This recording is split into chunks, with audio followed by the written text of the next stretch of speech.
has no objective meaning as such, but like any other statement, only means something in context when proclaimed by a particular community.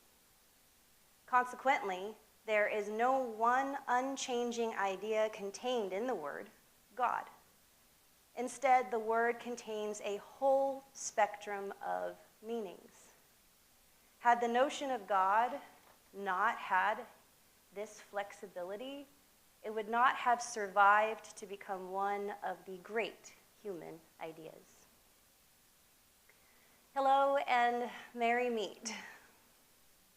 My name is Cole, and I am a member of this congregation, a practicing eclectic spiritualist, a professional writer, and coordinator of UUNB's CUPS chapter, Sacred Earth Circle.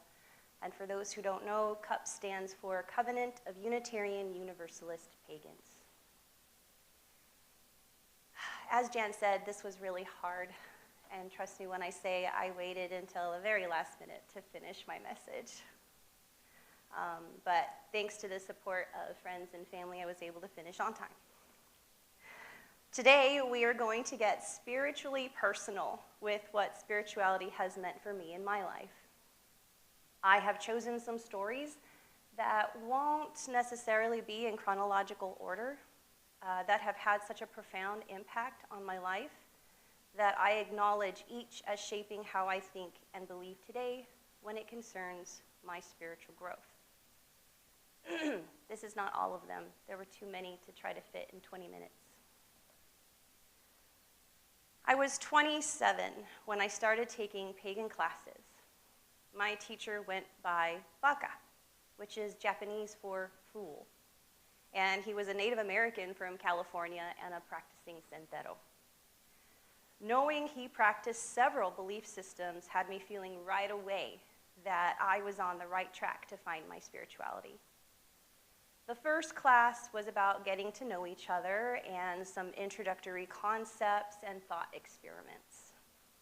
We were given an assignment to come up with many different uses for a spoon. It became a challenge to see who could come up with the most uses. As I was coming up with ideas, a shovel, a screwdriver, a toy, drumsticks, catapult, etc., I felt like this was really to say that a spoon is now more than what it was made for. Sure enough, the next class, he asked us about our assignment and how many had we come up with. We gave our numbers, and then he asked us a question. Is it still a spoon? This experience truly led me on a path to feeling at home in how I identify in my spirituality. Who knew spirituality could be that what you make of it? That I could be the science nerd I was, as well as combine new concepts of thought and faith, even more than I could imagine. I was born in New Mexico into a large mixed Hispanic family. The predominant religion among my family was Catholicism, and I had my first baptism at 6 months old.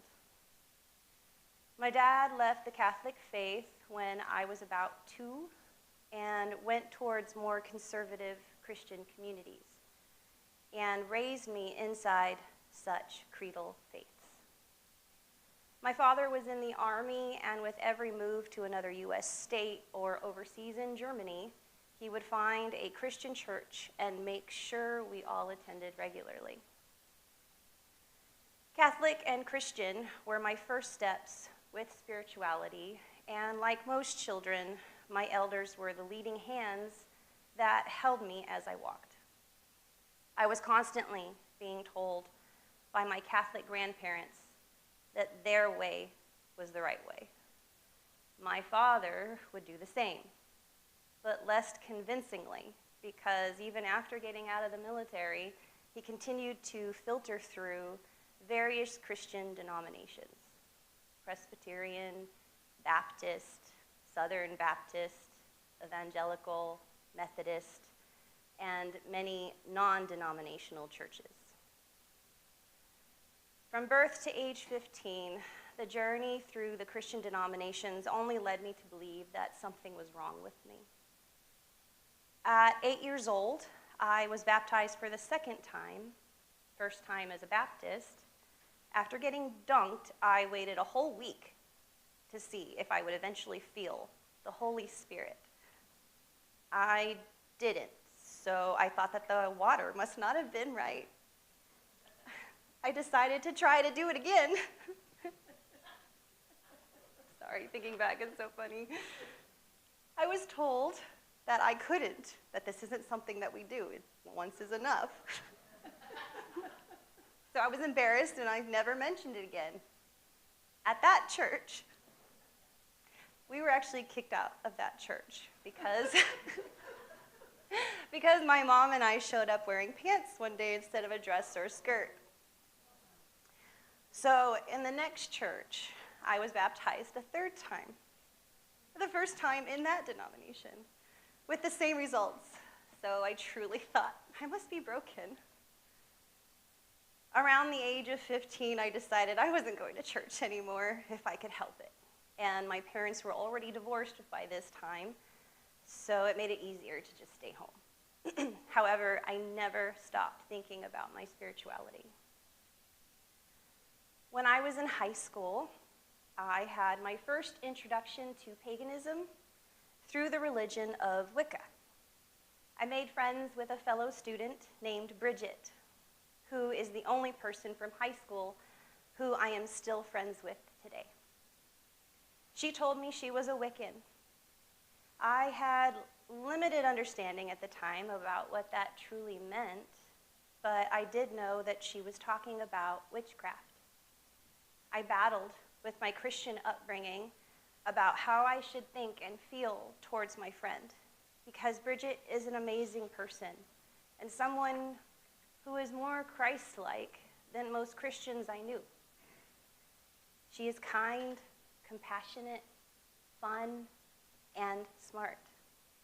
With her being herself and being my friend all throughout high school, she planted a seed in me.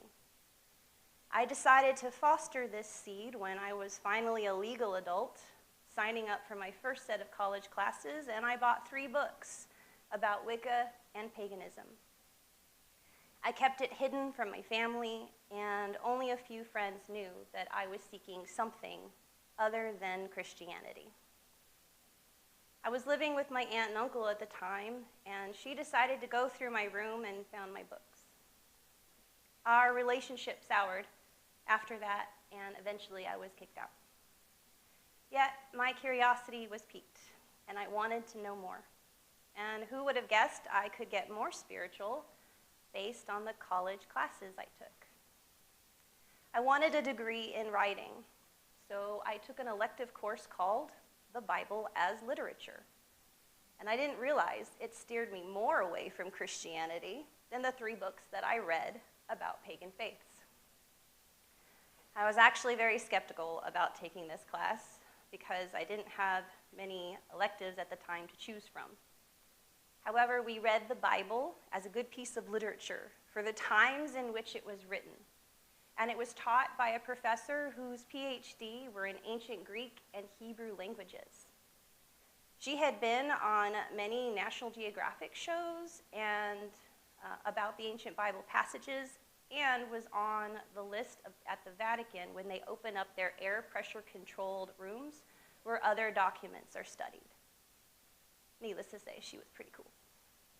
She brought to life the stories of the Bible in such a way that I was able to immerse myself into the kind of culture these people had to live and grow up in. She would answer my curious Christian questions that I would never get answers to in Bible school, nor would she yell at me for the sin of thinking outside of the doctrine. Growing up Christian the way I did, I knew that many denominations did not all agree with one another.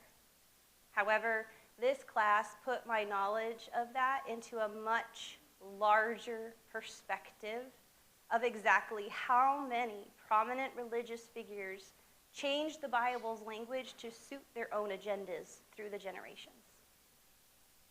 It was like someone opened up a box that I already had inside of me. I knew of its existence, but did not know what was inside.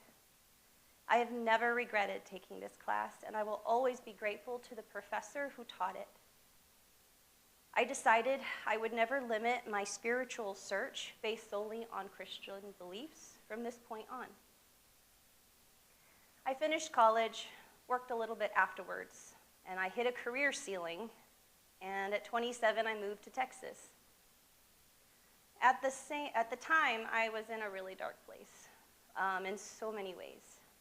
It was a time that I decided I needed a spiritual community. And I remembered the books that I had about Wicca. I also was getting more involved online socially and tried to find groups that were open spiritually. It was on a night called Pagan Night Out where I decided to start my journey and meet new people. It was here where I met many alternative spiritual people who led the way to being more than a spoon. That all my life experiences were divine, and that you can find spirit everywhere, including within yourself. It wasn't until after I met people like my pagan teacher, Baka, that I realized I wasn't the only one who grew up feeling like I might be broken. A friend at the time, who is now my wife, told me about a book titled A History of God by a former nun, Karen Armstrong. In her book, she says, quote, "I wrestled with myself in prayer, trying to force my mind to encounter God, but he remained a stern taskmaster who observed my every infringement of the rule or tantalizingly absent. The more I read about the raptures of the saints, the more of a failure I felt. I was unhappily aware that what little religious experience I had somehow been manufactured by myself as I worked upon my own feelings and imaginations. But nothing had actually happened to me from a source beyond myself. I never glimpsed the God described by the prophets and mystics. Jesus Christ, about whom we talked far more than about God, seemed a purely historical figure, inextricably embedded in late antiquity. I also began to have grave doubts about some of the doctrines of the church. How could anybody possibly know for certain that the man Jesus had been God incarnate, and what did such a belief mean?" End quote. It isn't until later reading you realize that she had aha moments when she had to find spirit within herself and within herself. I could relate, and so could so many others who I began to meet down this new path of paganism.